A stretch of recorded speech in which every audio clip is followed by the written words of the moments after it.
This is 5 on your side at 5. Focused on you. In the last 10 minutes, a Jennings City Council emergency meeting was canceled, all in the midst of multiple resignations inside City Hall. Thanks so much for joining us. I'm Kelly Jackson. And I'm Ann Allred. Hours ago, the mayor of Jennings addressed these walkouts and the allegations made against him for the first time. 5 on your side's Mercedes McKay has been following the story from the beginning, and she's live in the North St. Louis County community. And Mercedes, what did the mayor have to say? There's a lot of layers to this story.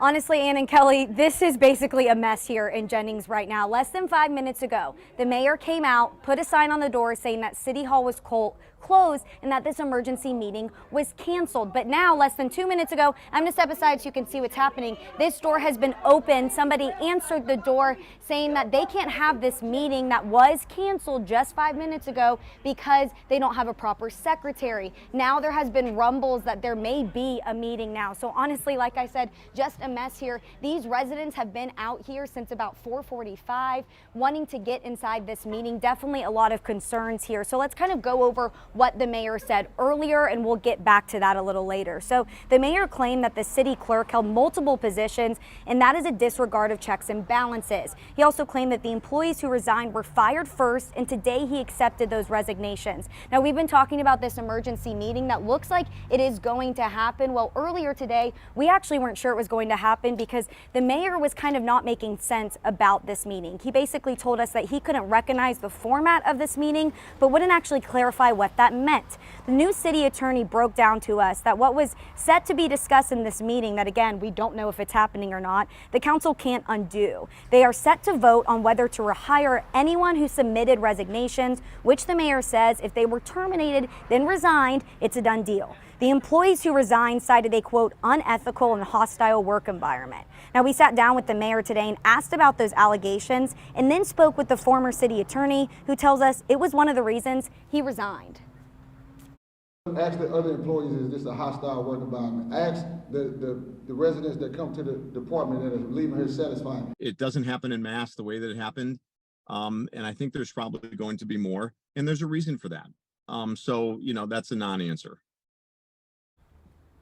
So now you can actually see behind me here, Kelly and Ann, that everyone's gone. They've gone inside. So as soon as we get off the air, we will go inside, check on what's going on. We do have another reporter, Diamond Palmer, in there inside throughout the meeting. So we'll get back to you guys at 6 on what exactly is going on. Because like I said, this really is a mess out here. I also want to add that the mayor did say today that they have hired 7 new city employees to replace all those vacancies they had. He also had about a dozen reporters today in that press conference. Sorry, a dozen supporters today in that press conference, clapping and cheering every time he spoke. So again, just want to reiterate, a lot going on. Hopefully we'll have some clarity coming up at 6. Live in Jennings, Mercedes McKay, 5 on your side.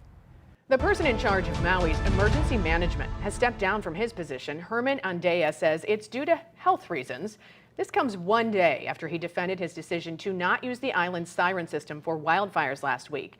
He says if they did sound, people would have rushed inland toward the fires. More than 100 people have died in the fires, with many more still missing. Missouri Task Force 1 has touched down in Maui. The team is working with FEMA in Lahaina. Among the crew, one of our own, the chief of the Clayton Fire Department. Tracy Henson checked in with his department about the mission. Tracy? Chief Ernie Rhodes is serving as Operations Section Chief in Lahaina. He is managing staging, air operations, strike teams, and the task force there.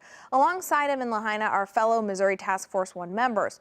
4 handlers and their dogs are doing wide area searches for human remains. Missouri Task Force 1 is part of the Boone County Fire Protection District and one of 28 urban search and rescue teams in the United States. The task force has assisted in recent search and rescue operations, including Hurricane Ian in 2022 and Kentucky's EF4 long track tornado in 2021. At home in Clayton, Chief Rhodes' department is incredibly proud of his service. Part of our mission is to preserve life and property through professionalism, exceptional performance, and teamwork, and he lives that every day. Chief Rhodes is slated to return on August 25th, but that depends on how the operation is going. If he is needed longer, he will stay longer. Thanks, Tracy. And if you would like to support the victims of the Maui wildfires, just text the word HELP to 314-425-5355. We have had some exceptional weather this week, but enjoy it because things are really going to heat up. All good things must come to an end. Weather First Chief Meteorologist Scott Connell is live tonight from Peevely for this weekend's fair.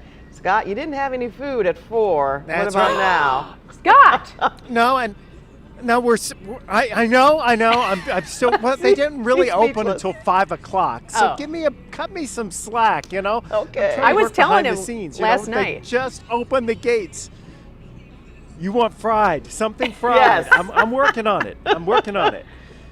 Oh man, the demands on me are incredible. All right, look at what's going on weather-wise. It really is nice out here this afternoon. And to be honest, tomorrow's a pretty decent day too.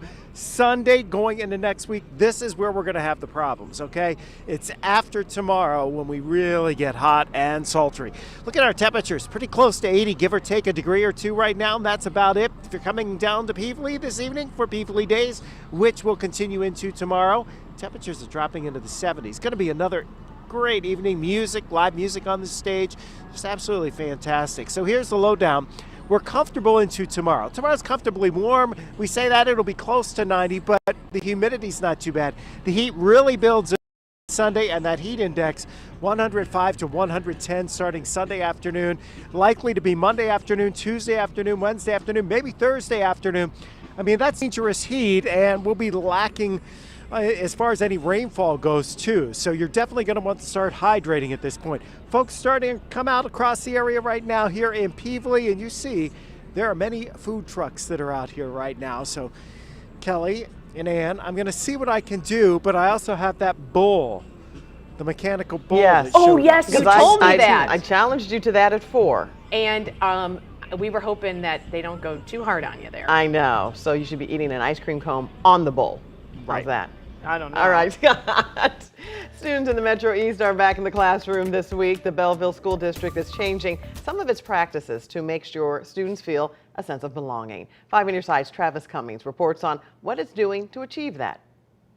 I have grown to really love the district. I didn't come from this, I didn't grow up here, but my kids have always felt included. It's all smiles for Amanda Bischoff's family as they return to West Junior High this year. I have a 6th grader in band, a 5th grader, and a 3rd grader this year. They all love being a part of Belleville District 118. I feel like every year that bond gets stronger.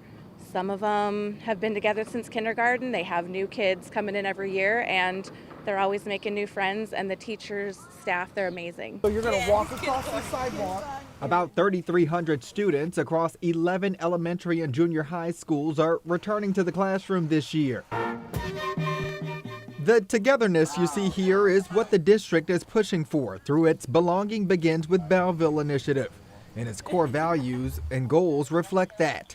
1, making sure they have a supportive student-centered learning environment, creating opportunities for all students to have access and opportunities to high-quality programming, making sure there's clear and consistent communication for everyone, ensuring resources and facilities are effective and efficient.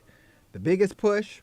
Know that we celebrate diversity and that they're unique, and that while they're here, this is their home away from home. That's fundamental for the world ahead. It sets the foundation. It sets the foundation really early on for their future to know what it feels like to be included, and then learn how to then turn around and include others.